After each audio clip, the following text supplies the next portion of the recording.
Hello, everyone. I'm Billy. And I'm Kamraun. Welcome to the Horse Frog Podcast, home of your two favorite professional digressors and the creators of the Malazan Brotherhood. And today we'll be discussing Book 4, Chapter 25 of Members of Ice, a novel in the Malazan Book of the Fallen. This is part 2 of our coverage of our chapter. If you had to guess, how many parts do you think this is going to end up being for this chapter? It's going to be 6. I think it's going to be 6. Okay, I agree with you. 6 or 7. I think that's what we're looking at right now. Because it's pacing a little bit better than I thought. Oh, okay. Wow. All right. I think it's pacing pretty well. This podcast series is intended to be a companion to reading or listening to the books set in the Malazan universe. It's not a book review, and it is most definitely not a replacement to reading the books. Both Billy and I know Preach it. This to be the best fantasy story ever written and want to share our love of the series with you. We will be covering the events of the books in a linear fashion, and there will be spoilers for those that have not read the books. We'll try not to spoil anything prior to us covering that portion of the respective book, and man, we've knocked it out. Or is that just good editing? I think we've been pretty good lately. Yeah. We've been really good, man. I'm sorry. I'm just teasing. We've been really good, though. A quick warning. Today's episode contains highly distressing situations and descriptions of extreme violence, and thus is not suitable for children. This is a distressing chapter. Yes. I will agree with that. Our show is listener supported, and if you'd like to support us, we would really appreciate that. And you can do so by visiting our Patreon link on our website at horsefrogproductions.com. Currently, we're posting ad-free episodes on Patreon weekly. Also, we'd really like to hear from you. Send any feedback or comments to contact@horsefrogproductions.com. And speaking of hearing from somebody, one of our Patreon subscribers, Scott G., left us a comment. Quote, "You guys created a new Malazan curse phrase and didn't even realize it. Instead of Hood's balls or Hood's breath, the new popular curse is Hood's bureaucrat." End quote. Yeah. That's great. That's going to have to go into the Horse Frogopedia. Love it, man. Thank you. Fantastic. That's a good one, Scott. Thank you for reaching out. Appreciate it. Yeah, thank you, Scott. And thanks to all our Patreon subscribers. We really appreciate your support. Very much so. All right, Chapter 25, Part 2. We pick up the chapter in Coral. Perrin asked, "What in Hood's name is happening over there?" On the other side of the low wall, a flight of stairs gave access to the parapet overlooking the harbor and the bay beyond. Or rather, so Perrin concluded, since nothing else made sense. In any case, some kind of approach was being contested, and from the screams, whatever was on its way to the flat rooftop was wreaking havoc on the defenders. Beside Perrin, Quickben raised his head a fraction and said, "I don't know, and I'm not popping up for a look either, but let's hope it proves a worthwhile diversion. I can't keep us here much longer without those condors finding us." Spindle said, "Something's keeping them busy and you know it, Quick. If one of them took the time to look hard, we'd be feeding the chicks in its nest by now." I thought that was a funny way of saying that from Spindle. I agree. It's nicely stated, Ben. Quickben said, "You're right." Spindle asked, "Then what in Hood's name are we still doing here?" Perrin thought, "Good question." He twisted round, looked back along the roof to the north. There was a trapdoor there. Quickben grated, "We're still here because this is where we need to be." Perrin growled, "Hold it," reaching up to wipe what he thought was sweat from his eyes. Though the smear on his hand was red, the stitches on his temple had pulled loose. He went on, "Not quite true, Quick. It's where you and I need to be. Mallet, if there's anything left of the bridge burners, they need you right now." Mallet said, "Aye, Captain. And knowing that's been eating me up inside." Perrin said, "All right, listen then. The fiery abyss has broken loose down in this keep under us. We've no idea who's doing the fighting, but we do know one thing. They're no friends of the Panions. So, Mallet, take Spindle and the rest. The trapdoor back there looks flimsy enough to break open if it's locked." Mallet said, "Aye, Captain. Only, how do we get there without being seen?" Perrin said, "Spindle's right about those condors. They're busy with something else, and looking more agitated with every beat of the heart. It's a short sprint, healer, but if you're not willing to risk it..." Mallet glanced at Spindle, then at Deterin and Trotz, finally at Ansi, who nodded. Mallet sighed and said, "Aye, sir. We'll give it a go." Perrin glanced at Quickben and asked, "Any objections, wizard?" Quickben said, "No, Captain. At the very least..." He fell silent. Perrin thought, "At the very least, they have a better chance of getting out alive. I hear you, Quick." He said, "Okay, Mallet, make your run when you're ready." Mallet said, "Push and pull, Captain." Perrin said, "And to you, healer." With a grunted command, the squad scrambled for the trapdoor. That's the closest I've ever heard them say good luck. Is that the good luck phrase? Push and pull, Captain. I don't think I recall it put that way. We know about the push and the pull. Yeah, I was wondering about the colloquialism, why you would do both. because normally you hear the ladies pull. Yeah. Yeah, I don't know what push and pull. I guess the assumption is good luck. Yeah, that's kind of what I'm thinking. It's just like a quick way of saying good luck. Elsewhere in Coral, Dujek dragged the wounded soldier through the doorway, and only then noticed that the man's legs had been left behind, and the trail of blood leading back to the limbs thinned to virtually nothing by the time it reached the threshold. He let the body drop, sagged against the frame. The Kachin Shamal had cut through the company in the span of a dozen heartbeats, and though the hunter had lost an arm, it had not slowed as it thumped westward, in search of another company of hapless Malazans. That is a single Kachin Shamal chopping its way through 100 to 250 soldiers and only losing an arm. That's quite the imbalance in force. Yeah, very horribly one-sided. Yeah, and it was in a dozen heartbeats, too. Yeah, those guys didn't even see it coming, apparently, that 100, let's just say 250. It's like facing a law machine, apparently, with legs. Yeah. And he's not quite dead yet. Mm-hmm. Dujek's elite bodyguard of Unton heavy infantry lay in a chopped ruin in front of the building into which they had pushed the High Fist. As sworn, they'd given their lives in his defense. At the moment, however, Dujek would rather they'd failed, or better yet, fled. And good on them for holding to their duty. We didn't get the best impression of this crew when they didn't acknowledge Whiskey Jack as he went to meet with Dujek in his tent before all this kicked off. Well, they didn't give a good impression, but I had always assumed them to be pretty serious to have been Dujek's bodyguard. So it's not long on formality. Part of me wondered if they were the hostage holders. You know, they're the ones guarding Dujek. They kind of are, I guess. Or were. I guess this kind of makes it seem like they were actually doing their jobs. Yeah, they sounded legit. Locked in battle since dawn with Beklites, Erdoman, and Seerdamen, One Arm's host had more than held its own. And when the first dozen or so Kachin Shamal appeared, Moranth munitions, cussers and burners, destroyed the undead K'el hunters. The same fate befell the second wave. By the time the third arrived, the cussers were gone, and soldiers died by the score. The fifth and sixth waves were met only with swords, and battle became slaughter. Dujek had no idea how many remained among the 5,000 Malazans who had been delivered into the city. He did not think a cohesive defense still existed. The battle had become a hunt, plain and simple. A cleansing by the Kachin Shamal of pockets of Malazan resistance. Until recently, he could still hear sounds of battle, of collapsing walls and perhaps sorcery, from the keep, though perhaps, he now reflected, he had been wrong in that.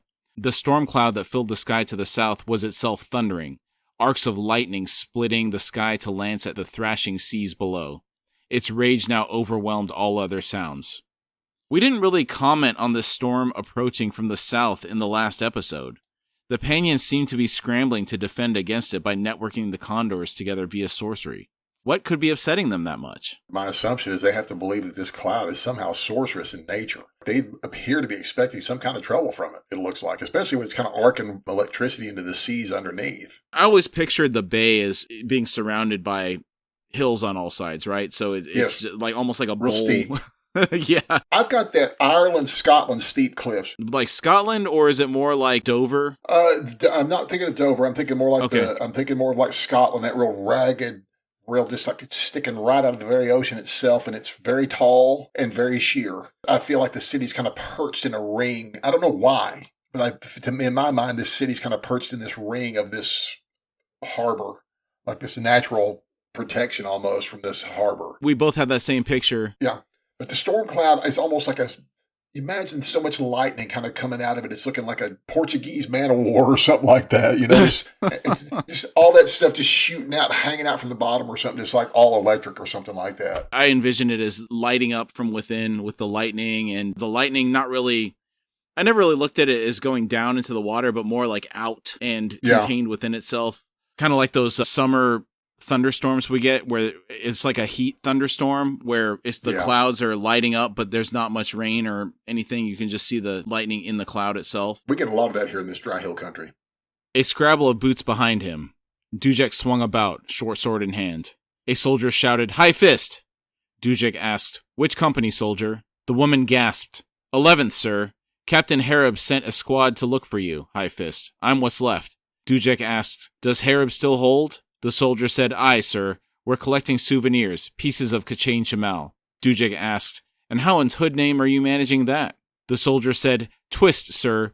He led a final flight in with the last of the munitions, mostly sharpers and crackers, High Fist, but the sappers are rigging buildings along our retreat. dropping tons of bricks and stone on the damned lizards. Your pardon, sir, on the hunters. Dujek asked, Where is Harib's company right now, soldier? She said, Not far, High Fist. Follow me. Dujek thought, Harib, that Seven Cities nobleborn with the permanent sneer. Gods, I could kiss the man. At least we have a nobleborn stepping up to the challenge. Many nobles would crumple under the pressure of what's going on here. Yeah, we know of two that have at least stood up to it. Captain Perrin and this old boy here seems to be doing a pretty good job, too.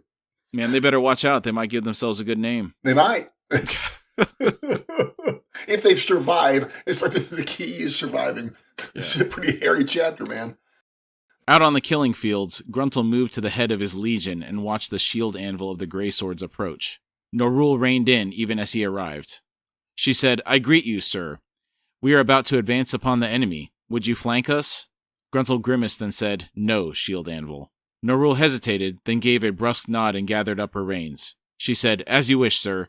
No dishonor in refusing a suicidal engagement. Gruntle cut in. You misunderstand. My legion leads. You follow in our wake, as close as you can. We'll drive across that stone bridge and head straight for the gate. Granted, it looks damn solid, but we might still batter it down. Norul said, We are seeking to relieve Dujek One Arm. Agreed, Mortal Sword? Gruntle said aye. He thought, and we both know we will fail. As I was reading this, I wondered at Trake's perception of this situation. And I get an answer to this later in this very section. While he's probably excited at the prospect of his mortal sword jumping into the battle with his legion, does the potential loss of that force mean anything to him? Does a god of war weigh pros and cons, or are they bloodlusted? Those are really good questions. There's another question I have there, is that since Trake is not human, I mean, out of any of these ascendants we've met, they're at least human or humanish or humanoid, and we can kind of vaguely identify with them, but this is the cat deity, basically, a tiger deity. I don't know if he would have any care for people that he used. You know, it's like he might love them until he doesn't. You know what? You've had cats like that. They love things till they don't. Mm-hmm. Are you saying that there's no human side of him because he forgot that he was once a human? Because he was soul taken. That is true. I did forget that. He lost himself in the tiger, to be fair. Yeah. So I'm not saying that's not plausible. No, I mean, that's how I see him. Maybe that humanity side, that maybe that's what helped. Maybe that's why he ended up picking a mortal sword. At least maybe that's an instinct left him from his human side to pick. I don't know. I've got no idea. And I don't know if we'll ever have that answered. I think we'll have some questions answered. I'm pretty sure. I know you talk about one answered. I know we'll see that. In terms of how much thought Trake has, that's a good question, because there's been a couple instances where Gruntle could say he felt his god recoiling at something. Yeah. Whether that's an instinctual thing because it understands that whatever is being discussed is distasteful to a god, or whether there is some level of human consciousness buried in there somewhere that allows it to think. I don't know that we'll get that answer. I agree. I don't know if we'll ever find that out. Gruntle and Norul turned at the sound of horns, the sudden staccato of Malazan drums. The standard bearer, sorcery swirling from the man like flecks of gold, seemed to have taken command, calling together the company officers. Along the line, shields were readied, locked overlapping. Pikes, twice the height of a man, wavered like wind-tugged reeds above the ranks of soldiery, an uncharacteristic unsteadiness that Gruntle found disturbing. I imagine that would stick out if you're used to seeing the Malazans always having their act together. That morale hit following Whiskey Jack's death is definitely showing there. Yeah, that and also seeing all those Kachin Chimbal hunters ripping through hundreds, if not thousands of your comrades on top of the Whiskey Jack loss. I mean, this is just crushing. And seeing the unsteadiness of the pikes would be kind of an unsettling vision. Right. Tashrin had dispatched a rider who rode towards Gruntle and Norul at a gallop. The Malazan reined in and shouted, Sirs, the High Mage Tashrin would know your intentions. Gruntle bared his teeth and said, Tashrin, is it? Let's hear his first. The rider said, Dujek, sirs. These Kachin Shamal must be broken, the gate breached, an assault on the defenders. Norul asked, And what of the High Mage himself? The rider said, Their mages on the walls, sir. Tashrin will endeavor to deny their involvement. Orphantal and his Tistandi will seek to assist us in our attack upon the Kachin Shamal, as will the shouldermen of the White Faces. Norul said, Inform the High Mage that Trake's legion will initiate the charge, supported by my company. The soldier saluted and rode back towards the Malazan line. Gruntle turned to study his followers. He wondered again at the effect that the Lord of Summer's gift had had upon these grim-faced captains. He thought, like divers, only in reverse. from many to one, and such power. They had crossed the land swift as a flowing shadow. Gruntle had found himself looking out upon the world with a tiger's eyes. No, not simply a tiger. A creature immortal, boundless in strength, a mass of muscle and bone within which was the Legion, his Legion. A will, fused, terrifyingly focused. And now they would become that beast once again, this time to enter battle.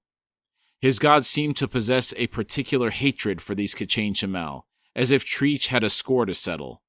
That cold killer was giving way to bloodlust, a realization that left Gruntle vaguely troubled. And that answers the question I had earlier. Trach is bloodlusted. Right. He's not weighing the pros and cons of anything right now. He wants this to happen. And reminder, earlier in this very book, Trach was killed by K'chain Shemal. Yeah, apparently that's left a very bad taste in his mouth. Mm-hmm.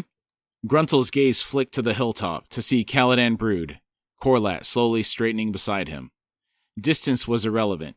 She was covered in blood, and he could feel the sickly pain that flowed and ebbed, then flowed again within her. He thought, Brood's Warren suffers, and if that's the case, then so too must... He swung round, back to where Artanthos, High Mage Tashrin, stood before the Malazan companies.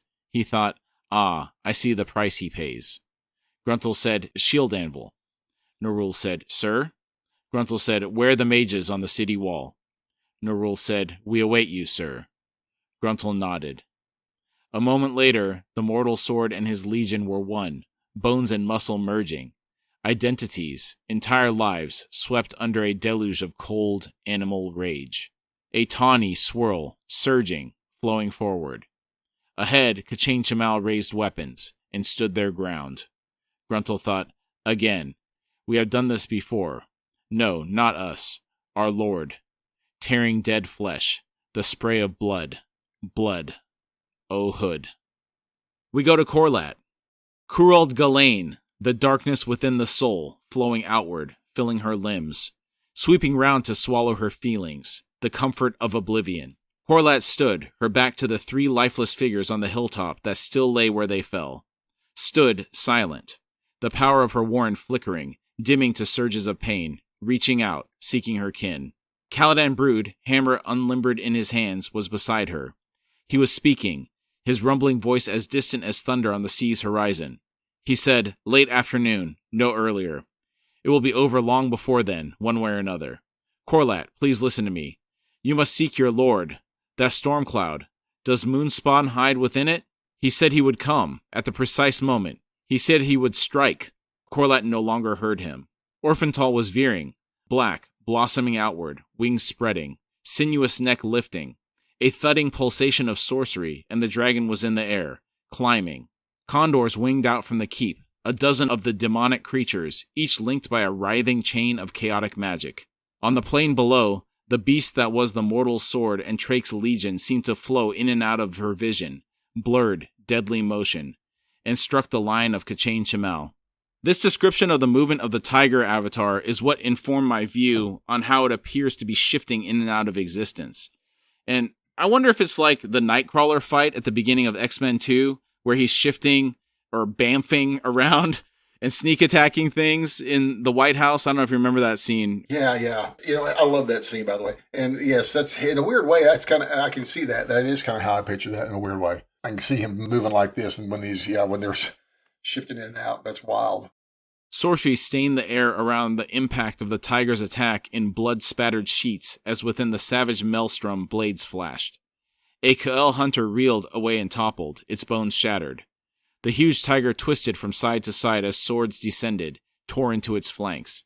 Where each blade struck, human figures fell away from the beast, limbs severed, torsos cut through, heads crushed. This scene in particular is another one of the core images I have from this battle. The body's falling away from the tiger as it takes damage. That is a very core image. And I'll bring this up later on too, but what a cinematic writer. We've brought this up multiple times in his books. What a cinematic writer this guy is. Can see every bit of this. Yeah, it's on full display this last couple chapters, for sure. Oh, it's this way with at least the previous two books, but this one is just jacked it up another notch. He jacks everyone up to a notch. It goes up a level, and it's gone up another level. And it's like, how? It's like, I don't know how. It's like, I know he's just going to keep going, and he does it well. Sorcery was building along the top of the city wall. Horlat saw Tashrin step forward then to answer it. A golden wave appeared suddenly behind the Kachain Shamal, rose for a moment, building, then tumbled forward. The ground it rolled over on its way to the wall burned with fierce zeal. Then the wave lifted, climbing towards the Panyan mages. Horlat thought, This is what was launched against Moonspawn. This is what my lord struggled against, alone in the face of such power. The ground trembled beneath her boots as the wave crashed into the top of the wall to the west of the gate. Blinding, she thought, This is High Tellus, the Warren of Fire, child of Talon. Aha! We finally get a name for the more modern version of Talon. High Tellus. There we go. Chaotic magic exploded from the conflagration like shrapnel. The raging fires then dispersed. The top third of the city wall, from near the gate and westward for at least 40 paces, was simply gone, and with it, at least a dozen Panyan mages.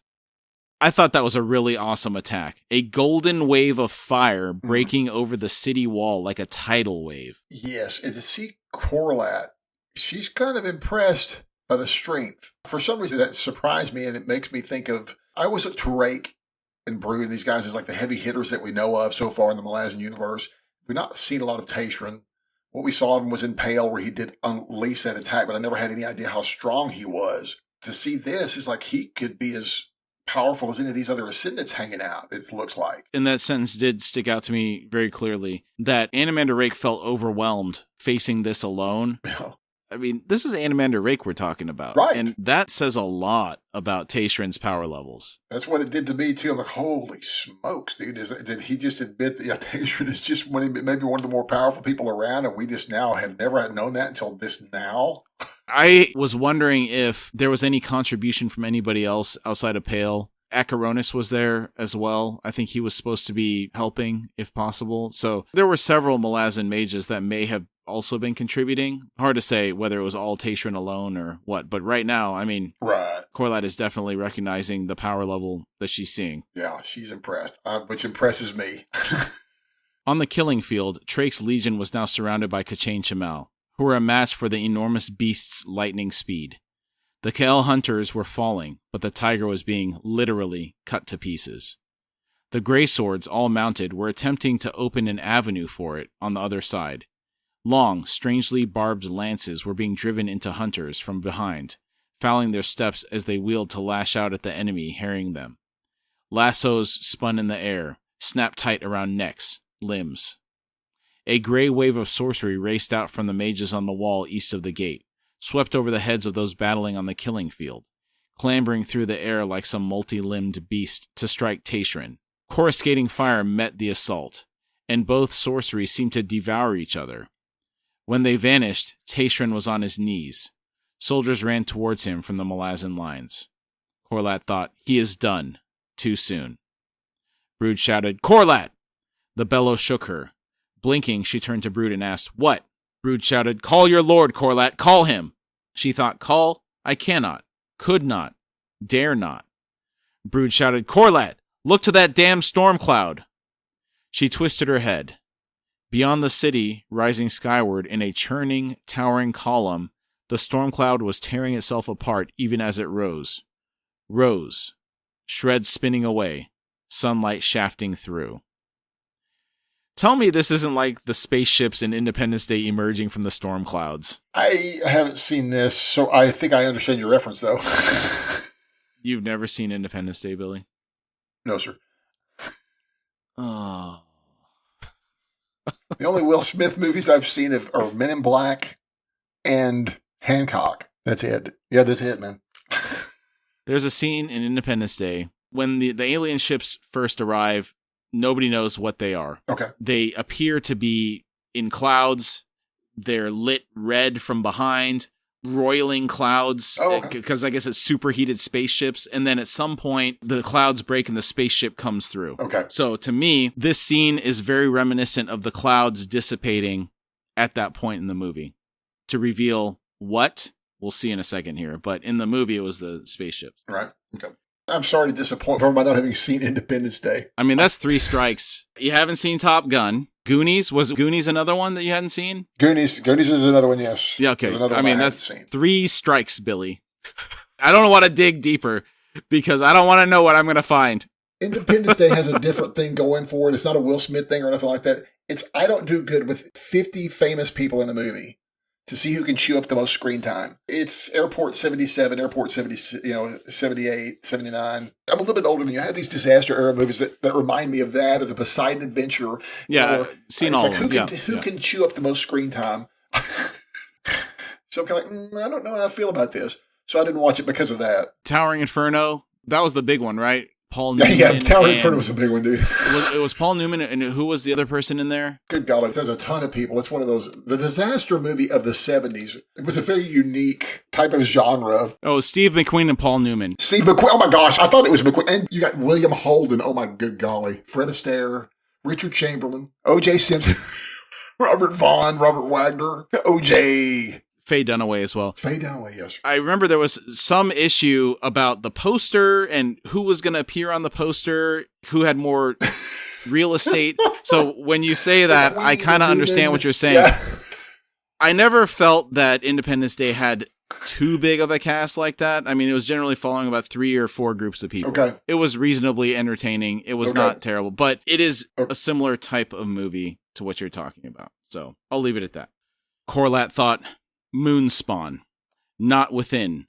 The cloud hid nothing. Nothing but senseless, empty violence. Dissipating. Call him? Despair ripped through her. She heard her own dull reply. Animander Rake is no more, warlord. She thought, he is dead. He must be. Brood shouted, then help your damn brother, woman. He is assailed. She looked up, saw Orphantal high above, harried by specks. Sorcery lanced at the black dragon like darts. She thought, brother. Corlat looked back down at the Malazan ranks that had now closed with the Kachain Shamal. Darkness shrouded them. Kurald Galane's whisper. She thought, a whisper. And no more than a whisper. Brood shouted, Corlat! Corlat said, move away from me, warlord. I shall now veer and join my brother. Brood said, when you two are done with those condors, will you? She turned away from the killing field and said, this battle is lost, Caladan Brood. I fly to save Orphantal. Without awaiting a reply, she strode down the slope, unfolding the power within her as she did so. Draconian blood, cold as ice in her veins. A promise of murder. Brutal, unwavering hunger. She thought, wings, into the sky. Wedge-shaped head tilted, fixed on the condors circling her brother. Her talons twitched, then stretched in anticipation. So, Corlat sees no path to victory. She's going into the same emotional doom spiral that Silver Fox did. At least she was able to snap out of the haze enough to help Orphantal. That's right. I hope she can get it together, man, so that we can save the day. Not just her brother. Do you think she can keep it together? As long as she doesn't show it to the Laker girls. She can probably keep it together. Caladan Brood stood on the very edge of the slope, the hammer in his hands. Kachain Shamal had pulled away from the assault upon Trake's legion. The giant tiger was dying, surrounded on all sides by flashing blades, and were now wading through the Malazan press, slaying soldiers by the score. Others pursued the Grey Swords, whose ranks had been scattered by the far-too-quick hunters. So, Trake's avatar is done that quickly. I guess that's the reality of leading the charge and jumping into the middle of all the enemy forces. Yeah, it is a high price to pay. It looks like they succeeded, though, in a way. Did they break through? It sounded like they got through. Change them all had pulled away from the assault upon the Legion. Was it just because they beat them down? Yeah, I think it was because they chopped it to pieces, basically. It was in the process of dying, so they didn't need to do anything to it anymore. That's how I read that. Thinking, too, okay. So then where's Gruntle? Gruntle's apparently dying. Oh, no. Barghast had closed from both flanks to add their spilled blood to the slaughter. Slowly, Brood swung about and surveyed the hilltop behind him. 3 bodies. 4 Malazan soldiers who had carried an unconscious Krupp to the summit and were now laying the Daru down. Brood's eyes held on Krupp, wondering at the man's sudden, inexplicable collapse. Then he turned. The Talani mass, in their tens of thousands, still kneeled, motionless, before Itkovian, who had himself sunk down, a mortal reflection of them. Whatever was happening there had taken them all far away, to a place from which it seemed there would be no return, not in any case until it was far too late. Brood thought, no choice. Burn, forgive me. He faced the city once more, eyes on the masses warring on the killing field below. The warlord slowly raised his hammer, then froze. Do not do this to me. On the topic of cinematic writing, this edge of your seat cut to something else drives me crazy. I'm just like, what? What did he see? Yeah. Yeah. It's the back and forth quick cuts, man. It's definitely got that cinematic flourish to it. This one in particular, though, it takes a while before we see the outcome. And so that was one of those ones where I was like, oh, man. There's a couple of pretty rough cutaways like that in the books, and I think that's one of the heavier ones. Yes. We go into Coral. They came to yet another hallway filled with the dying and dead. Picker scowled and said, Mistress, how many in this Segula army you told us about? Lady Envy said, 3, my dear. Clearly we are on the right path. Picker asked, the right path for what, Lady Envy? The woman turned and said, an interesting point. The Segula are no doubt eagerly lobbying for an audience with the seer, but who's to say the seer has talked the younger with him? Indeed, is it not more likely that our friend lies in chains somewhere far below? Blend spoke from beside Picker. There looks to be a landing of some sort at the far end. Could be stairs. Lady Envy appreciatively murmured, sharp-eyed, Baeljag, dear pup, will you lead the way? The huge wolf slipped past noiselessly, somehow managing to stay silent even as it clambered over the bodies down the length of the corridor. At the far end it halted, swung its long-snouted head back, eyes like smoldering coals. I don't see how this pupper isn't clicking and clacking as its claws hit the stone floor. Maybe it's because it's been such a long slog from morn to here. So maybe his nails have just been nicely worn down, so he's more ninja-y.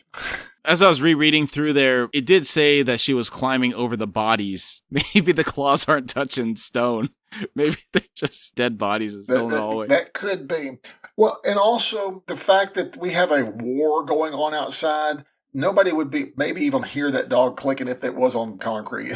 Yeah. I mean, we have huskies and they're wolf-like in features, at least. Yeah. You know? And so they clicking and clacking all over the tile.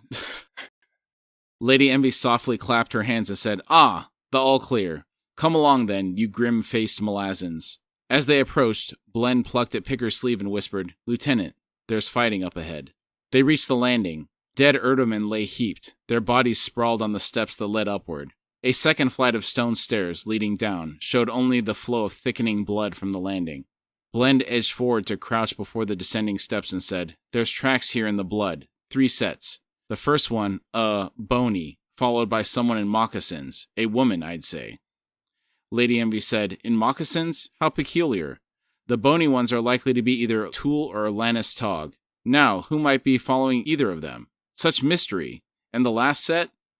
Blend shrugged and said, Worn boots. A man's. Who the heck could the worn boots belong to? We have a hint at who the moccasins could be based on a clue from a couple of chapters ago. Do you think it's one of the Segula? For the boots, I'm not sure. I think I know who the moccasins are, but yeah, agreed. The boots, man, I got no idea about the boots. Let's come back to it in a second. I have an idea who it might be. It might come later. Okay. The sound of fighting that Blend had detected earlier was audible to everyone now, from somewhere up the flight of stairs, distant, possibly at the uppermost floor, which was at least a half dozen levels above them. Baeljag had limped to stand beside Blend. The wolf lowered its head, nose testing the footprints leading down. A moment later, the animal was a gray flash, racing downward and out of sight. Lady Envy said, Well, the issue seems decided, wouldn't you say? The ailing pup has a certain feeling for Tok the Younger. An affinity, to be more precise. Picker snapped, Your pardon, but what in Hood's name are you going on about? She thought, one more cryptic statement from this lady and I'll brain her. Lady Envy said, That was rude. Nonetheless, I will acknowledge that the matter is a secret, but not one of my own, so I shall freely speak of it. One of the soldiers behind Picker muttered, Oh good, gossip. Lady Envy wheeled and said, Who said that? No one spoke. I love it. It's like getting in trouble in class or something. It's exactly what that's like. That's too funny. Lady Envy said, I abhor gossip. I will have you all know.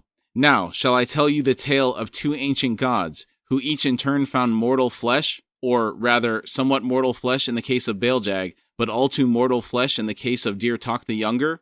Picker stared at the woman, and was about to speak when one of the soldiers cursed aloud, and with feeling, and blades clashed. Shouts. A score of Erdomen had just arrived from behind the squads, and the hallway was suddenly filled with vicious, close-in fighting. Picker snapped out a hand and caught Blen's blood-stiffened cloak. Pulled. As Picker dragged free her sword, she hissed, Head down the stairs, lass. We'll follow once we clear this up. She shoved Blen towards the stairs, then spun. Lady Envy asked, Will this take long? Her voice somehow cutting through the tumult to echo in Picker's ears as she pushed into the press. The Erdomen were better armored, fresher, and had surprise on their side. Picker saw Buckland reel, half his head cut away, then she grated, No, it won't, as two more bridge burners crumpled. Makes you wonder why Lady Envy isn't contributing to this in a sorceress fashion. Is it too dangerous to unleash her powers in close quarters like this? I don't know if it's that or just simply a selfishness thing that she's just not thinking of helping those who are with her. You know, they're kind of here to serve her, or kind of so she thinks. But she seems to kind of wake up her a little bit that, like, she's not... It's surprising that her journey with the Segula and Gareth and Baljag did not bring this out in her in a way. I mean, it's awakened her, but traveling with that bunch, they can apparently take care of business. She may have done nothing but keeping her hair done with her spells. It kind of makes me wonder if there's a concept of a number of spells per day, even for elder gods. Could be. So maybe she's holding some stuff in check because the seer she might need to fight him, or, something more serious. Oh, I can imagine if that's the case, you would always want to make sure you would never not hold something in reserve. Yeah. We go to Mallet and company within the keep. Deterin had moved to point as the four bridge burners headed down the corridor. Mallet strode 5 paces behind the big napping woman, Spindle trotting at his heels, followed by Antsy, with Trots a dozen paces back as rearguard. Thus far, they'd found naught but bodies, Panion bodies, cut down one and all by blades. Behind Mallet, Spindle muttered, Someone's a holy terror. They could hear fighting, but the echoes were bouncing, making it difficult to determine the direction. Deterin drew up and raised a hand, then waved Mallet forward. She grunted, Stairs ahead, going down. Mallet said, Clear? Deterin said, For now. Antsy joined them and asked, What's the holdup? We gotta keep moving. Mallet said, We know, Sergeant. Then he swung back to Deterin and said, It'll have to do. Lead us down, Deterin. War corpses littered the stone steps, the blood-making purchase uncertain. They descended past 2 landings unchallenged. Halfway down the next flight, at a switchback in the stairs, Mallet heard Deterin grunt, and weapons suddenly rang. A wordless shout from behind twisted into a Barghast war cry. Mallet snapped, Damn it! Fighting above and below, they were in trouble. He shouted, Spin! Back up Antsy and Trots! I'll lend Det a hand! Spindle shouted, Aye, sir! Mallet plunged down a half-dozen steps to the bend. Deterin had already pushed her attackers back to a landing. He saw, beyond the Nappin, at least 6 Seerdamen, heavy, short-handled double-bladed axes in their gauntleted hands. Deterin, a short sword in her left hand, broadsword in her right, had just cut down the warrior in front of her. Without hesitating, she stepped over the dying Seerdamen, reaching the landing. The Seerdamen rushed her. There was no way to get past her. Swearing, Mallet sheathed his short sword and unlimbered his crossbow. A quarrel already rested in the slot, held in place by a loop of leather that the healer now pulled clear. Ignoring the bellows and singing iron, he hooked the claw foot over the braided string and cinched it back. Up beyond the bend in the staircase, Trots had begun chanting, broken only by an ominous shriek from Antsy. Fresh blood thinned with bile was streaming down the steps. Mallet moved back to find a clear shot over Deterin. The Nappin had thrust her short sword up into a Seerdamen's head from below. The blade jammed between the mandibles. Instead of pulling, Deterin pushed, sending the victim and weapon flying back to foul the 2 warriors beyond. With the broadsword in her right hand extended, she was keeping another Seerdamen at bay. He was swinging his shorter weapons at the blade in an effort to bat it aside so he could close, but Deterin made her heavy blade dance and weave as if it was a duelist's rapier. Mallet's attention fixed on the 2 recovering Seerdamen. A 3rd warrior was pulling the fallen Seerdamen away. The healer snapped the crossbow up and depressed the trigger.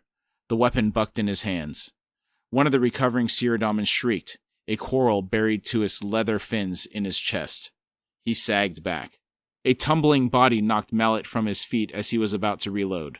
Cursing, the healer fell back against the sidewall and made to kick the corpse away with his boots as he fumbled for a quarrel. Then he saw that it was Ansi, not yet dead, though his chest was sheathed in blood. From the sounds above, Trotz was pushing his way back up the stairs. He twisted round at a shout from Deterin. She had lunged with her broadsword, breaking her timing to dip her blade round a desperate parry, then sliding the edge up and under the Seer Damon's helm, ripping open the side of the man's neck, even as his other axe slashed a wild arc straight for Deterin's head. The Nappin threw her left shoulder into its path. Chain snapped, blood sprayed. The axe blade cut clear, carrying with it most of the muscle of Deterin's shoulder. She reeled, then, blood spurting, righted herself and rushed the remaining two Seer Damen. The nearest one threw one of his axes. Deterin chopped it aside, then swung a backhand slash that the man barely managed to block. She closed, dropping her sword and jamming her fingers into the helm's eye slit. The momentum of her rush carried her round the man, twisting his head to follow. Mallet heard an audible pop of vertebra, even as he finished loading his crossbow. He raised it. The last Seer Damon's axes flashed. Deterin's right arm, stretched out with the fingers still snagged in the visor, was severed halfway between the shoulder and elbow. The second axe drove deep between her shoulder blades, throwing her forward to slap face first against the landing's wall. The Seer Damen moved forward to tug the second axe free. Mallet's quarrel vanished into the man's right armpit. He buckled, then collapsed in a clatter of armor. The healer, setting another quarrel into the slot, clambered to where Deterin still leaned, upright, face first against the wall. The rush of blood from her wounds had slowed to turgid streams. He did not need to reach out to touch the Nappin to know that she was dead. Man, she really held it down there.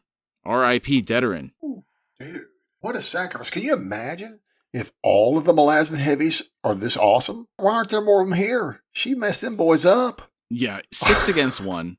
Mallet was able to help with one in the moment. Yep. Just missed it with the last one.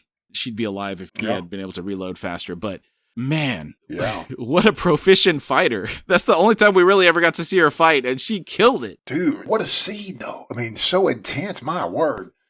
I mean, I felt every one of those bob weave, stab, stab, stab. I mean, she stabbed that dude. I mean, we always talk about it. She stabbed that dude in the face. And it's... and then threw him onto another guy. I'm like, man, this is a tough gal. Wow. Waiting to see more of these folks. I had a very claustrophobic feeling with this fight. Given it was on a landing in a stairwell, felt very contained, not a lot of room to move. Yeah. She was master, dude. She mastered that scene, even though she sacrificed it. But man, that was a masterful fight from her, man. Yeah. Boots thumped on the stairs and Mallet swung round to see Spindle stumbling onto the landing. He'd taken a blow against his pot helm, snapping the brow band and its rivets on one side. Blood painted that side of his face. His eyes were wild.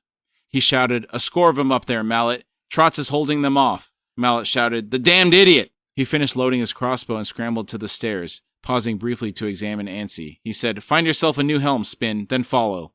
Spindle asked, "What about Ansi?" Mallet said, "He'll live a while longer. Hurry, damn you!" The staircase was crowded with fresh bodies, all the way up to the next landing. Mallet arrived in time to find himself caught in a descending rush. Seer Damen and, in their midst, a snarling Trotz, tumbling in a thrashing wall of flesh straight down onto the healer. A blade, the Barghast's, plunged through Mallet's shoulder, then whipped back out as they one and all fell onto the hard stone steps. Axe blades, daggers, gauntlets, helms and greaves made the human avalanche a vicious shock of pain that did not end even when they were brought to a flailing halt at the bend in the stairwell. Trotz was the first one to extricate himself, stabbing down with his short sword, kicking and stamping with his boots. Cursing, Mallet dragged himself clear of the Barghast's frenzy, fire lancing from the wound in his shoulder. Moments later, there was only the sound of gasping breaths in the stairwell. Mallet twisted round, found a wall at his back, and slowly pushed himself upright to glare at Trotz. He shouted, "You stabbed me, you bastard!" Even as he said it, his words fell away as he looked at the Barghast. The huge warrior had taken more wounds than Mallet had thought possible. He had been chopped to pieces. Yet he did not ever so much as waver as he grinned down at the healer and asked, "Stabbed you, did I? Good." Mallet grimaced and said, "I see your point, you blue-toothed cattle dog. Why should you get all the fun?" Trotz said, "Aye. Where's Ansi and Det and Spin?" Mallet said, "Landing below. Det's dead. We'll have to carry Ansi. From the sound, Spin's still looking for a new helm. Trots growled, "They'll all be too big. We need to find the kitchen. A cup." Even being chopped up like he is, he still has time to make those lame jokes. What a guy. Dude, Trots is just he's just tough. We haven't seen enough of this fella either. He's awesome. What little have we seen of him? I love him. Mallet pushed himself from the wall and said, "Good idea. Let's get going then." Trot said, "I'll take point now. Cooks are dangerous." The Barghast, streaming blood, moved past the healer. Mallet said, "Trots." Trots paused and said, "Aye." Mallet said, "Spin said a score." Trot said, "Aye." Mallet asked, "All dead?" Trot said, "Maybe half. The rest ran away." Mallet said, "You scared them off, did you?" Trot said, "Spin's hair shirt is my guess. Come on, healer." That's still impressive if true. Surviving an engagement with 3 against 20 is no small feat. Trots is a beast. Yes, very impressive. Got that Han Solo craziness. You remember the Death Star scene? The very first Star Wars episode 4 when he goes chasing after the stormtroopers by himself. Mm-hmm. With his gun, he's just charging off after them because they're freaked out for the moment. It lasts for a moment, but it's like I can imagine it's like that with Trots. It's like he's scared them enough because the guy's so crazy. It took down some of these fellas, and they freaked out and ran. Mm-hmm. He was chanting too, so they probably had some superstitious reaction to that. Yeah. Elsewhere in the keep, Talk's head lolled, the scene rising and falling as Tool carried him down the torchlit corridor. Occasionally, Tool stepped over a body or two. Talk thought, "My brother. He called me that. I have no brother, only a mother. And a god. Seer, where are you? Will you not come for me now? The wolf dies. You have won. Free me, Lord of all. Free me to walk through Hood's gate." They reached an arched doorway, the door lying shattered on this side. Wood still nailed to bronze bands shifted unsteadily underfoot as Tool crossed it. A large, domed chamber, 20 paces across, was before them. It had once been filled with strange mechanisms, machines used by torturers, but these had all been smashed into ruin, flung to the side to lean like broken-boned beasts against the walls. Talk thought, victims of rage. Was this Tool's work? This undead, emotionless thing? A sudden clang of blades from the arched doorway opposite. Tool stopped and said, "I shall have to set you down now." Talk thought, down. Yes, it's time. Talk twisted his head as Tool slowly lowered him to the flagstones. A figure stood in the doorway on the other side of the chamber. Masked, white enamel, twin-scarred. A sword in each hand. Talk thought, "Oh, I know you, do I not?" The figure said nothing and simply waited until Tool had stepped away from Talk. The battered Talani master drew the 2-handed flint sword from his shoulder sling, then spoke. "Mok, third among the Segula. When you are done with me, would you take Talk the Younger from this place?" Lying on his side, Talk watched as the masked warrior tilted his head in acknowledgement. Talk thought, "Mok, you damned fool. You're about to kill my friend, my brother." So those worn boots, I think it was Mok. Yeah, I agree. I think you're right. For some reason, I didn't think they wore boots. And this is going to sound weird because I always view them as samurai-esque. Okay. That may not be entirely accurate.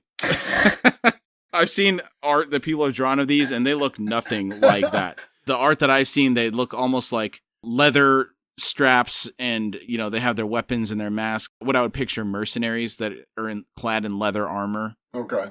I'm sorry. I'm thinking of, oh my good gracious, it's Mad Max. It's the Road Warrior. Who's the guy with the Master Blaster? It's not Master Blaster, but he's the guy that runs that and just walk away. Mm-hmm. He's dressed in just like the leather Speedo with a leather like crossover belts and boots. That's how I imagine this guy dressed now for some reason. It's just like nothing else. 2 swords, boots, and a leather thong. Oh my God. That's it, dude. And a mask. It's like that's who he is. It's like that's how I've got it now, man. It's like, oh gosh, it is terrible, but it's I'm not even gonna try to process that. I don't need that image. Yeah. For some reason, their culture always struck to me as very Japanese in nature, and the fact that they live on an island. I think you're right. I don't think that's technically accurate because I asked my mom what she thought they looked like, and interestingly, she said she pictured them more as African warrior themed because the masks had that imagery to her. And that was something I had never considered. Okay. I never thought about that. I can see that too. They look different to everybody. I understand why he never drew them or had them drawn. Blurred motion. 2 warriors closing too fast for Talk's lone eye to follow. Iron sang with stone, sparks shooting through the gloom to light the broken instruments of torture surrounding them, in racing flashes of revelation, shadows dancing in the wood and metal tangle, and, to Talk, it was as if all the accumulated pain that these mechanisms had absorbed in their lifetimes was suddenly freed. By the sparks. By the 2 warriors, and all that sheathed their hidden souls. Freed, writhing, dancing, spider-bitten. Talk thought mad, frantic in answer. In answer. Somewhere within him, as the battle continued on, mock driving tool back, the wolf stirred. I'm going to pause here for a second again. This was another scene that always stuck with me. The dimly lit room being lit by sparks from the clash of weapons. The only clear images appearing in the light given off by those sparks, it would be so cool to see. Yes, I agree. And this is a very core also for me, but let's just face it. Every one of Erikson's penultimate chapters are always core front to end. It's it's interesting. Full of so much crazy stuff. You're like, good golly. So one thing that surprised me was when we're talking about the scene where Quick Ben conjured the scree down onto the Panion forces, that was a core memory for me. And you said there was another thing from that fight for you, which I did not remember. It's interesting that there does seem to be some overlap for some events, but other ones, different things stick out to different people. I think I've talked with you about subjectivity and things before. I didn't watch any of the Avenger movies until the second Avengers was out. And everyone I had worked with, I was working loss prevention at this time at Fry's, and everybody had told me the whole movies of everything up to that point from their point of view. And then when I watched those movies, I'm like, I don't remember any of those things. None of those things struck me at all. You're right. What strikes one and what strikes another is always, that's what I enjoy looking at. I think you said Mr. Erikson likes to look at that too. What strikes you as a core and what strikes him as a core, I guess. Talk thought, trapped in this bent but unbroken mechanism, this torturing cage of bone.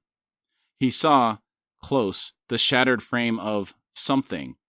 A beam, massive, its end capped in black, bruised bronze, where bits were smeared. Flesh and hair. Talk thought, cage. He drew his mangled legs under him, planted a pustuled, malformed elbow on the flagstones, felt flesh tear as he twisted round, pivoted, dragged his legs up to kneel, then, hands frozen into fists, pushing down onto the stone, lifting, tilting back to settle weight on hips that ground and seemed to crumble beneath tendon and thin muscle. He set his hands down once more, drew the knobbed things that had once been his feet under him, knees lifting. Talk thought balance, now, and will. Trembling, slick with sweat beneath the tattered remnants of his shapeless tunic, Talk slowly rose upright. His head spun, blackness threatening, but he held on. Within the dream realm, Krupp gasped, lifting the Maib, pulling at her arm. He said, "You must touch, lass. This world, it was made for you. Do you understand? A gift. There are things that must be freed." She thought freed. Yes, she understood that word. She longed for it, worshipped it. Knelt, head bowed before its altar. Freed. Yes, that made sense. Like these memories of ice, raining down upon us. Freed to feed the earth. Deliverance of meaning, of emotion. History's gift. The land underfoot. The layers, so many layers. To feed the earth. What place is this? Krupp said, "Reach, dearest Maib. Krupp begs you. Touch." She raised a trembling hand. Back to Talk. He stood upright, to see Tool reeling beneath blows, the flint sword fending slower with each flashing blade that reached for him. Upright. A step. He thought, one step will do. The cage, the wolf stirring. The wolf seeking to draw breath, unable. He lurched towards the beam on its upthrust, bronze-capped end. One step, then toppling. Forward, lifting his arms high, clear. The beam's end seemed to rise to meet him. Meet his chest, the ribs, bones shattering in an explosion of pain. In the dream realm, the Maib thought, to touch. The wolf god thought, the cage! Broken! Freed! The wolf drew breath. and howled. Back to Brood, the hammer held high in his hands, trembling, iron shaking, as a god's howl ripped the air, a howl climbing, a call, answered.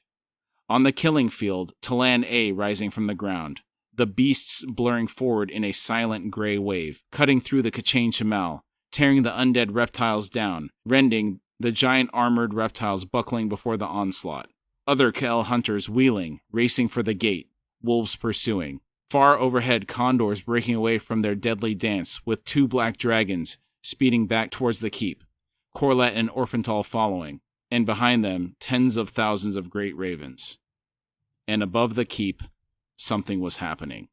Hold on, tens of thousands of great ravens? Now where did they come from, I wonder? Pretty sure we're about to find out. I think, hopefully, the cavalry's about to arrive. Well, the Talan A showed up, so I'm hoping the other cavalry's about to arrive. Hopefully the wolf's about to arrive. Yeah.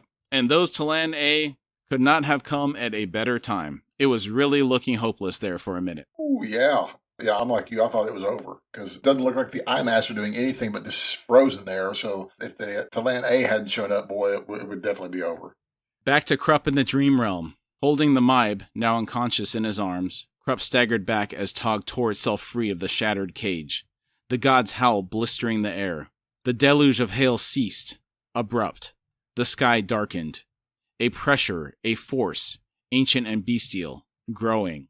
Tog, huge, one-eyed, white, silver-tipped fur, howling. The wolf god emerging with the force of heaving stone, his cry seeming to span the sky, a cry that was answered on all sides. And what an amazing scene. He's free, finally. Yeah, but man, at what cost, man? Talk is gone too, it looks like, man. Yeah. Ouch. We lost some people this time. Oof, yes. All right, we're going to stop there, and we will pick up the chapter where we left off next week. For standout moments, I loved Dujek's thought about the sour-faced noble from Seven Cities. I guess even Dujek can be surprised. That's nice. I'm glad he was surprised by that, and I'm glad that we're surprised by yet another noble that might be all right. The imagery of Trake's avatar fighting the Kachin Shamal and bodies dropping out of it each time it took damage. That's a really cool image, man. I really need to see this. Man, this whole section was just all visual, dude. Tayshran's attack on the Panyan mages using High Tellus to create a golden tidal wave to assault the city's walls. Talk about visual. Yeah. Back to that question, we've already talked about this a little bit. Is Tayshran as powerful as the Ascendants that we've been hanging out with in this book? And I think the answer is, if not, he's pretty daggum close, but I think he's as powerful as some of these old boys. I don't know, but given Corlat's reaction, he's up there. He's up there. The Bridgeburners and Picker's squad popping off behind Lady Envy and getting called out for it. That really got me good. That was hilarious. You know, this really has a Monty Python vibe. I can just hear John Cleese just. All right, who said that? Real fast and real abusive. You know, just really. Oh man, everyone just puckers up at that point, thinking, "Oh my good gracious, we're dead." Mm-hmm. R.I.P. Deteran. She went out like a champ. Yeah. Also, Trots performed quite admirably in that same engagement. Yeah, this is a total beast mode from both. Yeah, R.I.P. Deteran, and I can't wait to meet some of these other heavies, but Trots, man, he's something else, and I love how he's always got time for some lip, even though he's all cut to bits. It's like, yeah. Time to give you some lip. The duel between Tool and Mock, particularly the visual representation of it, as it was described, was really neat. Dude, we have to get back to this duel. It is not... it's going to be a hard wait till next week because it looked like Tool was going to be losing. Yeah, he was slowing down, which I didn't think Talan Imas got tired, but maybe he's losing the will to fight. That might be. Talk gathering the strength to end his torment and free the wolf god trapped within his body. Yeah, that was hard. I'm glad Talk is no longer being tormented, but man, this poor guy. He's been nothing but in agony. He's had it rough. He had a couple of good chapters at the beginning of this book, you know, for a moment there. Once he left with the tennis gallery, dude, man, I would have rather been killed outright hanging out with Envy and that bunch than have gone through this mess. He had a really good run at the beginning of this book, just enough for us to like him and learn more about him and see what kind of a cool guy he is. And then have him treated so terribly for the rest of the book. Dude. Ugh. He's like the cosmic whipping post. Whipping boy, I should say, of this particular book. And finally, Tog breaking free of his cage, and the Talan A rising in response to deal with the Kachin Shamal at the darkest hour. Ooh, that was nicely done. So glad to see the Talan A coming in and the Tog thing finally kind of paying out. Maybe we haven't seen the last of Talk 2. I'm hoping. I don't know how, but... All right. Great job tonight, Billy. Yeah, great episode, man. You got any final thoughts before we drop off here? Dude, the losses just keep coming. Talk and Deteran. And this one is costly chapter. We're not even done yet. Wow. Yeah, we're not even a third of the way through it, I don't think. I know. It's like, wow. We'll run out of characters to lose, Billy. Good golly. We might. That's a possibility. We've warned you. I need to people. take it easy. There's still... It's not that bad. All right. Thanks, everybody. We'll see you next week. And we'll see y'all next week. We thank you all for joining us today. Again, we'd really like to thank you for taking the time to be with us, and we've had a really great time talking about the topic today. If you would like to support our show, you can find us at horsefrogproductions.com, where you can find our Patreon link. Depending on the platform you're listening from, it may also be in the episode description. And if you'd like to contact us through email, it's at contact@horsefrogproductions.com.